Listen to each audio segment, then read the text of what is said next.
Hello and welcome to ঘন football এফপিএল managers. আমরা আবারও ব্যাক করেছি আজকে শুক্রবারে আমাদের নতুন একটি প্রোগ্রাম নিয়ে, যেটা হলো premier league players on international duty. যেহেতু ইন্টারন্যাশনাল ব্রেক চলছিল এবং অনেক প্রিমিয়ার লিগের প্লেয়াররা অলরেডি ইন্টারন্যাশনাল ডিউটিতে চলে গেছিল এবং তারা তাদের পারফরমেন্সটা কেমন ছিল সেটাই বেসিক্যালি অ্যানালাইজ করার জন্য এবং ডিসকাস করার জন্য। সো আমরা যেটা চেষ্টা করেছি আর কি, আমরা যেটা চেষ্টা করব সেটা হলো যে আমরা একটা কম্প্রিহেন্সিভ গাইড আপনাদেরকে দিব যে কোন ইন্টারন্যাশনাল প্লেয়ার্স গুলো যারা প্রিমিয়ার লিগে খেলে তাদের পারফরমেন্সটা কেমন ছিল সেটা নিয়ে অ্যানালাইজ করা। অনেক প্লেয়ার খেলেছে, বাট আমরা সবাইকে কভার করব না, এই কারণেই যে সবাই আলটিমেটলি সেই লেভেলে পারফর্ম করেনি। যারা পারফর্ম করেছে তাদেরকেই আমরা বেসিক্যালি এখানে হাইলাইট করব। সো আমার সাথে আজকে আছে প্রণয় এবং পারভেজ। সো প্রণয়, পারভেজ, শুরু করা যাক। Right, okay, let's go. So প্রথমে পারভেজ, তাহলে তুই শুরু কর। আমাদের কোন কোন প্লেয়ার আপনাদের আসলে বেসিক্যালি পারফরমেন্স করেছে? হ্যাঁ নাজিম, আমরা যদি দেখি যে ইন্টারন্যাশনাল ব্রেকে মোটামুটি লম্বা একটা বিরতি ছিল। এই বিরতির সময় প্রত্যেকটা টিমেই মোটামুটি ইন্টারন্যাশনাল টিম গুলা 2টা থেকে 3টা করে ম্যাচ খেলছে। তো আমি বেসিক্যালি যদি প্রথমেই এইভাবে প্রিমিয়ার লিগের প্লেয়াররা আসলে কোন কোন টিমে খেলছে এদের পারফরমেন্সটা যদি আমি হাইলাইট করি, তাহলে আমি প্রথমেই যদি দেখি তাহলে ইংল্যান্ড দলের গ্রিলিশ, সে অ্যাস্টন ভিলার প্লেয়ার। সে একটা ম্যাচেই অ্যাপিয়ারেন্স ছিল তার, এবং সেই ম্যাচটা ছিল ওয়েলসের সাথে। ইংল্যান্ড 3-0 গোলে ম্যাচটা জিতছে এবং সেই ম্যাচে গ্রিলিশের একটা অ্যাসিস্ট ছিল। তো গ্রিলিশ আমরা দেখছি যে লিভারপুলের সাথে সে খুব ভালো একটা পারফর্ম করছে, আর এখন ইন্টারন্যাশনালেও সে একটা ম্যাচ অ্যাপিয়ার্স করছে এবং সেখানে একটা অ্যাসিস্ট। তো ভেরি গুড গ্রিলিশের জন্য। আর তারপরে যদি আমি দেখি যে দেখার মতন যদি এখানে কোনো টিম থাকে তাহলে চেলসির অনেকগুলো প্লেয়ার ইন্টারন্যাশনাল রিপ্রেজেন্ট করছে তারা, যেমন মাউন্ট ছোট জিনিস বলতে চাচ্ছিলাম, সেটা হলো গ্রিলিশে যে একটা ম্যাচ খেলেছিল সেই ম্যাচে কিন্তু তার ultimately man of the match তাকে দেওয়া হয়েছিল, এবং পরের ম্যাচে তাকে বসায় দেওয়ার কারণে অনেকেই কিন্তু গ্যারেথ সাউথগেটকে অনেক ক্রিটিসাইজ করেছে আর কি। কন্টিনিউ। ওকে, এই ম্যাচে মাউন্ট অবশ্য চেলসির হয়ে খেলে থাকে। সে ইংল্যান্ডের হয়ে 3টা ম্যাচে অ্যাপিয়ারেন্স ছিল তার, এবং মাউন্টের পারফরমেন্স তার 3টা ম্যাচের মধ্যে একটা গোল ছিল। আর তারপরে যদি দেখি আমরা অনেকদিন ইনজুরিতে থাকা হাকিম জিয়াক্স অবশ্য সেনেগাল মরক্কোর প্রতিনিধিত্ব করছিল হাকিম জিয়াক্স। সেখানে মরক্কো 3-1 গোলে ম্যাচটা জিতছিল। সেখানে হাকিম জিয়াক্সের একটা অ্যাসিস্ট ছিল। হাকিম জিয়াক্স অনেকদিন ইনজুরি থাকার পরে সেখানে অবশ্য সাব অন হয়ে আসছিল এবং আসার পরে সে একটা অ্যাসিস্ট করছে। তো হাকিম জিয়াক্স এবং চেলসির হাকিম জিয়াক্স ওনারদের জন্য একটা সুখবরই বলতে হয় যে হাকিম জিয়াক্স মাঠের মধ্যে ফিরছে, খেলার মধ্যে ফিরছে। আর চেলসির আরো যদি প্লেয়ারের কথা বলি, হাভার্টস এবং ওয়ার্নার এই ইন্টারন্যাশনাল ব্রেকে তাদের পারফরমেন্স খুবই ভালো ছিল, মানে দেখার মতন ছিল। যেমন হাভার্টসের কথা যদি আমি আসি, তাহলে জার্মানি এবং টার্কির ম্যাচে যে ফ্রেন্ডলি ম্যাচটা হয়েছিল 3-3 গোলে ড্র হয়েছিল, সেখানে হাভার্টস 2টা অ্যাসিস্ট করছিল। প্লাস আমি যদি হাভার্টসের আরেকটা ম্যাচের কথা বলি, জার্মানির সুইজারল্যান্ডের ম্যাচে, সেই ম্যাচটাও 3-3 গোলে, এটা হলো ইউরো কোয়ালিফায়ার ম্যাচ ছিল, সেটাও 3-3 গোলে ড্র হয়েছে। সেখানেও হাভার্টস একটা গোল করছে এবং একটা অ্যাসিস্ট করছে। এবং আরেকটা মজার ব্যাপার হলো জার্মানি সুইজারল্যান্ডের ম্যাচে ওয়ার্নারও কিন্তু দারুণ ভাবে ফিরে আসছে, সে একটা গোল এবং একটা অ্যাসিস্ট করছে, সে চেলসির প্লেয়ার। তো ওনাররাও মোটামুটি এইখানে স্বস্তি পাবে যে তারাও ওয়ার্নারের কাছ থেকে একটা ভালো রিটার্ন পাইছে আর কি ইন্টারন্যাশনাল ব্রেকে। আর তারপরে যদি আমি দেখি আরেকটা প্লেয়ারের কথা আমি যদি বলি, তাহলে সেটা হলো এই চেলসির জেরু কিন্তু 2টা গোল পাইছে। সে প্রস্তুতি ম্যাচটাতে জেরুরও তো 2টা গোল ছিল ফ্রান্স ইউক্রেনের ম্যাচে, যেখানে ফ্রান্স 7-1 গোলে ম্যাচটা জিতছিল, সেখানে জেরু 2টা গোল করছিল। আর আরেকটা প্লেয়ার আমি যদি বলি ক্রিস্টাল প্যালেসের জর্ডান আইউ, যেহেতু ক্রিস্টালের ফিকচার সামনের দিকে আমরা জানি যে অনেক ভালো, জর্ডান আইউ ঘানার হয়ে ম্যাচটা খেলছিল এবং সেই ম্যাচে জর্ডান আইউ ঘানা এবং কাতারের ম্যাচটাতে ঘানা 5-1 গোলে জিতছিল এবং সেখানে জর্ডান আইউ একটা অ্যাসিস্ট করছিল। তো আমি সামনের দিকে ক্রিস্টালের ফিকচার যেহেতু ভালো হচ্ছে, ক্রিস্টালের ফরওয়ার্ড লাইনে রেগুলার বেসিসে আমরা জর্ডান আইউকে দেখতেছি। আই থিংক জর্ডান আইউ একটা ভালো পিক হইতে পারে। হ্যাঁ, তার প্রাইসও কিন্তু অনেক, এফপিএল এ কিন্তু তার প্রাইস অনেক কম। সো এখন সবাই তাহার দিকে যাচ্ছে আর কি, বাট তবুও আমার কাছে মনে হচ্ছে Jordan Ayew is not a bad shout আর কি। বাট ভালো হওয়ার কারণে তাকে আলটিমেটলি আমরা এখন প্রেফার করতেই পারি। বাট এনিওয়ে, মোস্ট আউটস্ট্যান্ডিং ব্যাপার হলো হ্যাভার্টজ আর ওয়ার্নারের পারফরমেন্স খুবই ভালো ছিল, আবার জিয়াশও আবার ভালো করেছে, আবার এদিকে গ্রিল ভালো করেছে। তার লিভারপুলের পারফরমেন্সের পরে তার পারফরমেন্সটা আসলে সে, but anyway let's move to the next one. সেটা হলো Pranoy, take us to the next slide. এখানে আমাদের কে আমরা ডিসকাস করব কোন কোন প্লেয়ার যারা এফপিএল পয়েন্ট অফ ভিউ থেকে খুবই ভালো করছে আর কি। সবচেয়ে বড় ব্যাপার হচ্ছে কি ওয়ার্নার কিন্তু বরাবরই ইন্টারন্যাশনাল লিগে ভালো খেলেছে, ইন্টারন্যাশনাল লিগে ভালো খেলে, প্র্যাকটিস ম্যাচে ভালো খেলে, বাট প্রিমিয়ার লিগের ম্যাচে এসে নিয়ে তারপরে যেন কি হয়ে যায় এটা বরাবরই দেখা যাচ্ছে আর কি। তারপরে এবারে কি হয়। তো এবারে ফার্স্ট যদি কথা বলা যায় যে এভারটনের প্লেয়ার যারা আছে, এভারটনের টপ পারফরমেন্স আছে এখন বর্তমানে, তারা অলরেডি পয়েন্ট টেবিলেও টপে আছে এবং প্রত্যেকটা প্লেয়ারই খুবই ভালো পারফর্ম করছে ডিফেন্সিভ পারফরমেন্স এবং অ্যাটাকিং পারফরমেন্সের দিক থেকে। তো লুকা ডিনিয়ে যদি দেখি 2টা ম্যাচ খেলেছে ফ্রান্সের হয়ে এবং একটা অ্যাসিস্ট পেয়েছে।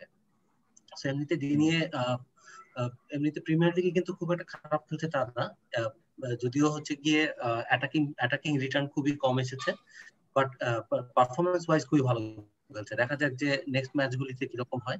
এভারটনের নেক্সট ম্যাচ লিভারপুলের সাথে, সো হোপফুলি এটা খুবই টাইট ম্যাচ হতে পারে, আবার অনেক বেশি গোলও হতে পারে, বলা যায় না যে কোনটা হবে। বাট আমার কাছে মনে হয় যে এই ম্যাচে 2টা টিম থেকেই হচ্ছে গিয়ে যদি অ্যাটাকিং প্লেয়ারকে রাখা হয় সেটা বেশি ফ্রুটফুল হবে। যদি 2টা দলেরই অ্যাটাকিং প্লেয়ার আমাদের কারো টিমে থাকে তাহলে হয়তো পয়েন্ট রিটার্ন বেটার আসতে পারে। বাট দেখা যাক কি হতে পারে। আর কালভার্ট লুইন অলরেডি টপ ফর্মে আছে, বাট ইন্টারন্যাশনাল ডিউটিতে 3টা ম্যাচের ভিতরে একটাতে গোল পেয়েছে, বাকিগুলিতে গোল করতে পারেনি।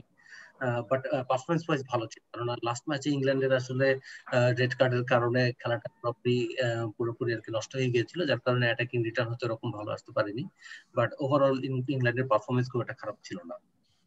আর রিচার্লিসন ব্রাজিলের হয়ে খুবই ভালো খেলেছে, দুটা অ্যাপিয়ারেন্সে ছিল এবং একটাতে গোল করেছে। বাট ব্রাজিল টিমের যদি কথা বলা যায় তাহলে এবারে আমার মনে হয় যে ফিরমিনোর কথাটা বলতে হবে, কারণ ফিরমিনো অলরেডি যে ম্যাচটিতে হচ্ছে গিয়ে খুবই ভালো খেলেছিল, সেটা হচ্ছে দুটা গোলও করেছিল এবং একটা অ্যাসিস্টও করেছিল, যদিও দুটা অ্যাপিয়ারেন্সে ছিল, বাট একটা ম্যাচে চমৎকার খেলতে।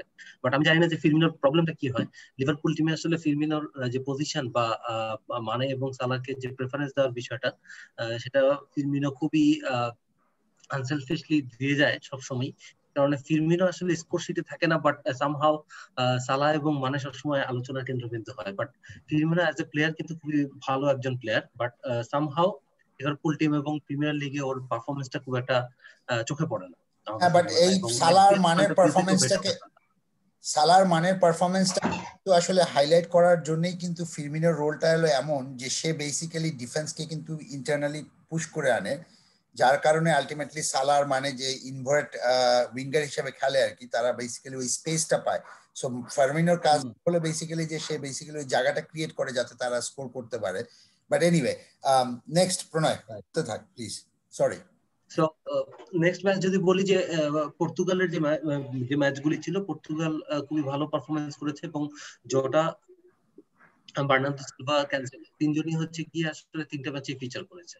এর মধ্যে জোটা দুটা গোলও দিয়েছে এবং একটা অ্যাসিস্টও দিয়েছে। বাট আনফরচুনেটলি হয়তো মানে যেহেতু রিটার্ন করছে সেহেতু জোটা হয়তো 90 মিনিটস এর কোনো টাইম পাবে না। বাট আমার মনে হয় যে অ্যাটলিস্ট 20 অথবা 30 মিনিটসের জন্য ফিচার করতে পারে। পারফরমেন্স ওয়াইজ কেমন হবে জানি না, বাট হয়তো কিছুটা টাইমও পেতে পারে। বাট মানে না থাকাতে যে ফুল টাইম খেলছিল সেই টাইমটা হয়তো সে আর পাবে না। আর লাস্টলি যদি বলি যে মাহরেজকে নিয়ে আসলে ম্যানচেস্টার সিটির যে 3টা প্লেয়ার আছে, বার্নার্দো সিলভা এবং মাহরেজ, এই দুজনই হয়তো ফিচার করতে পারে বা নাও করতে পারে। এক হচ্ছে গিয়ে ডি ব্রুইনের যে ইনজুরি এবং অ্যাগুয়েরোর যে সিচুয়েশন, তাতে টিমে আসলে কে চান্স পাবে না এই নিয়ে আবার একটা পেপ রোটেশনের যে ছক সবসময় আমরা ভয় পাই, সেই ভয়ের উপর আমরা আর পারফরমেন্স ওয়াইজ পর্তুগালের পারফরমেন্স ভালো ছিল। মাহরেজের যদি কথা বলি, মাহরেজের পারফরমেন্স ভালো ছিল, 2টা ম্যাচের ভিতরে একটা ম্যাচে গোল করেছে। খুবই ভয়ঙ্কর ব্যাপার হচ্ছে গিয়ে ম্যানচেস্টার সিটি কাকে খেলাবে, কোন পজিশনে খেলাবে আর খেলাবে না, সেটা আসলে এখন পর্যন্ত আমরা 100% শিওরলি বলতে পারি না। তো এই ছিল আপাতত আমার দিক থেকে। So move on to you Nadim. Right. না, আমার কাছে মনে হচ্ছে তোর একটা পয়েন্ট আমার কাছে খুবই ইন্টারেস্টিং লাগছে, যেটা হলো যে সাধারণত লিভারপুল এবং মার্সিসাইড ডার্বি যেটা বলি, লিভারপুল আর এভারটনের, যেটা সাধারণত খুবই টাইট হয়ে থাকে। বাট একটা ট্রেন্ড কিন্তু আছে, যে ট্রেন্ডটা আমরা সবসময় খেয়াল করে থাকি, যে ইন্টারন্যাশনাল ব্রেকের পরে সাধারণত অনেক বেশি গোল হয়। এখন জানি না যে এই ম্যাচে অনেক গোল হবে কিনা, বাট আমার কেন জানি মনে হচ্ছে যে this is just my own feelings আর কি, বা গাট ফিলিং বলতে পারিস। আমার কাছে মনে হচ্ছে যে এবার মার্সিসাইড ডার্বিতে অনেক গোল হবে। এই কারণেই গোল হবে যে দুজনেই আলটিমেটলি ভালো করছে। এভারটন ইজ মাচ স্ট্রঙ্গার আগের চেয়ে। সো এভারটনও যথেষ্ট চেষ্টা করবে, তারা এখন টপে আছে। সো তারা বেসিক্যালি আরো ভালো করার চেষ্টা করবে। আর যেটা হচ্ছে যে Liverpool will try to bounce back, so তারাও অনেকটা অ্যাটাকিং খেলবে। সো আমার মনে হচ্ছে দেয়ার উইল বি গোলস আর কি, আমার কাছে মনে হয়েছে আর কি। But anyway, let's move to the next topic which I will cover. So yes, so শুরু করা যাক ম্যানচেস্টার ইউনাইটেড দিয়ে। বেসিক্যালি ভ্যান ডে বেক, যারা আমরা এখনো অনেকেই তাকে নিচ্ছি না কারণ সে এখনো রেগুলার না, বাট সে নেদারল্যান্ডের জন্য 2টা ম্যাচ খেলেছে এবং 1টি গোল করেছে অলরেডি, এবং তার পারফরমেন্স যথেষ্ট ভালো ছিল। এবং একটা ছবি দেখছিলাম আমি টুইটারে, যেখানে আলটিমেটলি সে গোল করার পরে যে একটা ওভার এক্সাইটমেন্টটা দেখেছিল, সেটা নিয়ে অনেকে অনেক ধরনের কথা বলছিল যে এই ধরনের প্লেয়ারকে আসলে দরকার, কারণ তারা আলটিমেটলি টিমটাকে অনেক বেশি মোটিভেট করতে পারে। So definitely Van de Beek is a good player, but সে রেগুলার হলে হয়তো বা আরো বেসিক্যালি তার এফপিএল পোটেনশিয়ালটা আরো বেড়ে যাবে। Rashford is an interesting one. Say basically 2টা ম্যাচ খেলেছে, একটা গোল করেছে, এবং যেহেতু আমরা জানি যে মার্শিয়াল অলরেডি সাসপেন্ডেড, তো সেক্ষেত্রে রাশফোর্ডকে অনেকেই টিপ করছে যে রাশফোর্ড হয়তো বা এখন স্ট্রাইকার হিসেবে খেলতে পারে। ইফ না, যদি নাও স্ট্রাইকার হিসেবে খেলে, তার বেসিক্যালি সে যে ইনভার্টেড উইঙ্গার হিসেবে খেলছে সেটা ডেফিনেটলি করবে। ড্যানি ইংস বরাবরের মতো সে তার কনসিস্টেন্সি এখন পর্যন্ত রেখে যাচ্ছে। সে সাউথহ্যাম্পটনের খেলা চেলসির সাথে। সো চেলসির ডিফেন্সটা আসলে কতটুকু হোল্ড করতে পারবে এবার, এবং সাউথহ্যাম্পটন, আমার মনে হচ্ছে ইংস will do well against Chelsea. যদিও আমরা চেলসির অ্যাটাকিং সাইডটাকে অনেক বেশি ভালো বলি, বাট আমার মনে হয় ডিফেন্সিভ সাইডটা অত গ্রেট না। একটা ম্যাচ খেলেছে ইংস অলরেডি ইন্টারন্যাশনাল ব্রেকে, এবং 1টি গোল করেছে অলরেডি। সো তার পারফরমেন্স কন্টিনিউ করছে আর কি এখন পর্যন্ত। সবচেয়ে আউটস্ট্যান্ডিং পারফরমেন্স আমার লিস্টের মধ্যে আমি যেটা দেখছি আর কি, সেটা হলো যে হিমেনেজ। মেক্সিকোর জন্য সে খেলেছে বেসিক্যালি 2টা ম্যাচ, 1টি গোল করছে এবং 2টি অ্যাসিস্ট করছে। আমরা জানি যে বিগত 2টা পারফরমেন্সের কারণে অনেকেই এখন হিমেনেজকে বলছে যে লাইক ওয়েদার উইলস এর আসলে ওই অর্গানাইজেশনাল স্ট্রাকচারটা ঠিক আছে কিনা, উইলস এর খেলাটা এখনো ভালো হচ্ছে না, এই ধরনের কথার কারণে অনেকেই চিন্তা ভাবনা করছেন অথবা এফপিএল পার্সপেক্টিভ থেকে যে হিমেনেজকে বের করে অন্য কোনো স্ট্রাইকারকে নেওয়ার। বাট আমার মনে হয় যেহেতু উইলসের ফিক্সচার সামনে ভালো আছে, ঠিক আছে, প্লাস হিমেনেজ হলো মেইন স্ট্রাইকার ওদের, হ্যাঁ। সো এবং তার পারফরমেন্স যেহেতু এখন পর্যন্ত ভালো, আর নুনো, আমরা গত পর্বেও বলেছি যে নুনোর আসলে একটা ক্যাপাসিটি আছে যে সে টিমটাকে খুব জলদি কম্বাইন করতে পারে। সো সেক্ষেত্রে আমার মনে হয় যে হিমেনেজকে আসলে এখনো রাখা উচিত, এবং যারা এখন হিমেনেজ ওনার তাদেরকে আসলে হিমেনেজকে ধরে রাখা উচিত। আমার মনে হয় সে আগামী 4 ম্যাচের মধ্যে অ্যাটলিস্ট 2টা বা 3টা গোল করতেই পারে। সো বেসিক্যালি এই ছিল। আর এদিকে আর একটা ডিফেন্ডার যদি আমি বলি, সেটা হলো কোডি, যে আগে আবার উইলসের ডিফেন্স এখন পর্যন্ত মোটামুটি ভালোই দেখা যাচ্ছে, যদিও একটু শেকি প্রিভিয়াস সিজনের চেয়ে, বাট এখন পর্যন্ত ভালোই মনে হচ্ছে।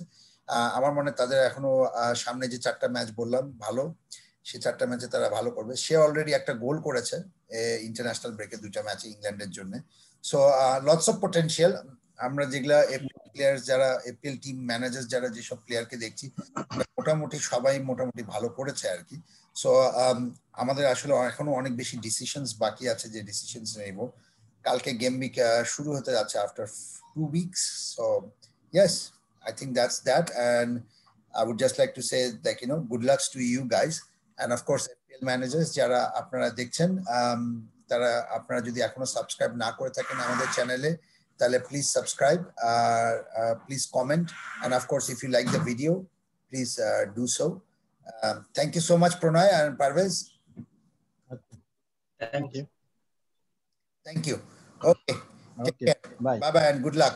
আর আমরা আজকে রাতে অবশ্য ইনজুরি ভিডিও নিয়ে আসবো, so an eye on that. Thank you.